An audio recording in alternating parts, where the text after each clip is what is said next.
আসসালামু আলাইকুম সম্মানিত ভিউয়ার্স, বিডি এগ্রো ওয়াল থেকে আমি মোহাম্মদ রাজু আহমেদ রাজীব। তো বিডি এগ্রো ওয়াল থেকে সারা জীবন আপনাদের সেল পোস্ট দিয়ে আসছি। আজকে আপনাদের পাম্প সম্পর্কে জানবো, কিভাবে আপনারা পাম্প চালাবেন, কিভাবে ব্যবহার করবেন, পাম্পের নিয়ম নীতি সম্পর্কে জানাবো।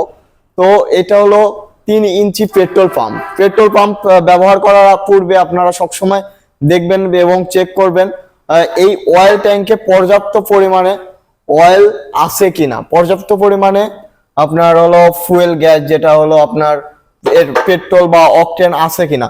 তো আপনারা যদি চেষ্টা করেন সব সময় আপনারা অকটেন ব্যবহার করার, অকটেন ব্যবহার করলে অনেক ভালো হবে।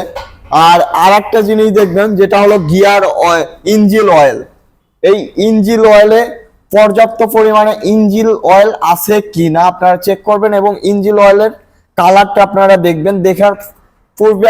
দেখার পরে আপনারা স্টার্ট করবেন।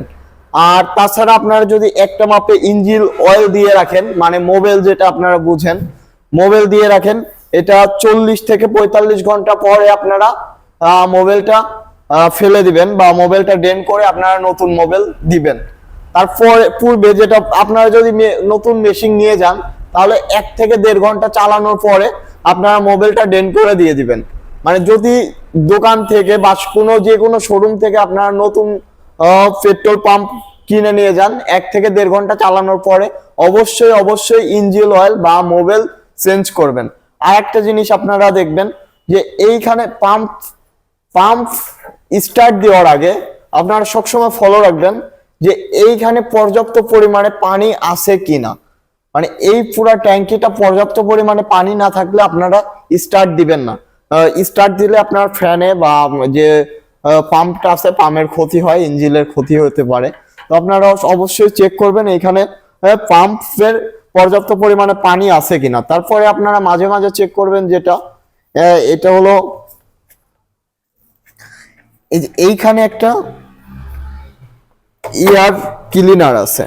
তো এই এয়ার ক্লিনারটা পরিষ্কার আছে কিনা এটা আপনারা অবশ্যই চেক করবেন। চেক করার পরে আপনারা স্টার্ট দিবেন। তো সম্মানিত ভিউয়ার্স, পেট্রোল পাম্প সম্পর্কে আরো যদি বিস্তারিত আপনাদের জানতে হয়, বা আপনারা মাঝে মাঝে আপনারা চেঞ্জ করবেন এবং প্লাগগুলো পরিষ্কার করবেন।